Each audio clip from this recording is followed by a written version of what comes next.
I haven't done a water change on this riparium since I set it up here 3 months ago, and I haven't needed to. I do regular water testing to make sure the parameters are safe, and they have been every time. So how is this possible, especially with no mechanical filter? Well, if we are meeting for the first time, I'm Andrew and welcome to Plant Life Project. So, no water changes for 3 months. How is that possible? Well, let's go over 4 factors that make it possible.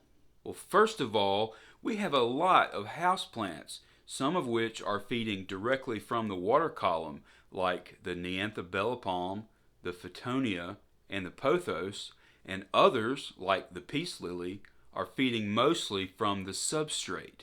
Now, growing houseplants in fish tanks is my specialty on this channel, so make sure you subscribe, but be sure to check out the link to the playlist in the description below to learn more. Well, second of all, I have a reasonable number of fish contributing to the bioload, which basically means the more fish you have in a tank, then the more waste there will be to deal with.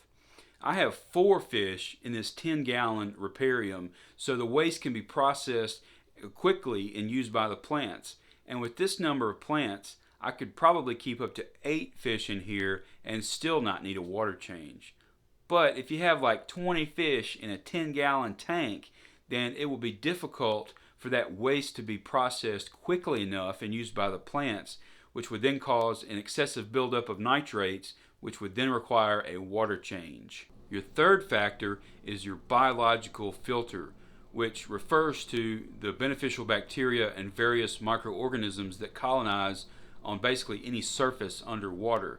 And they play a role in filtering the water as well by feeding on excess nitrates and just by breaking down the waste in general.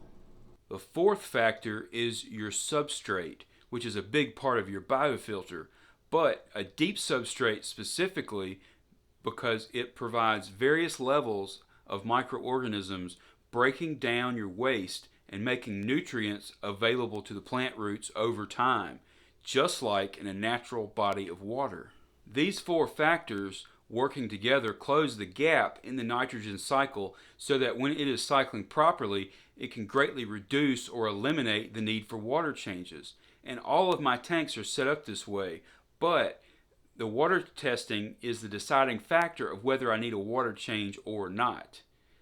And when we set up a tank in this way, we are creating an ecosystem that can process its own waste instead of just having a glass box with fish in it that require constant water changes in order to function. If you are thinking, yeah, that sounds great, but how do I begin to set up my tank like this? Well, check out that playlist that I mentioned earlier, and it will show you everything you need to do to get started. And don't forget to subscribe so you can continue on this fun journey with us. I'll see you next time, and remember, it's all about the plants.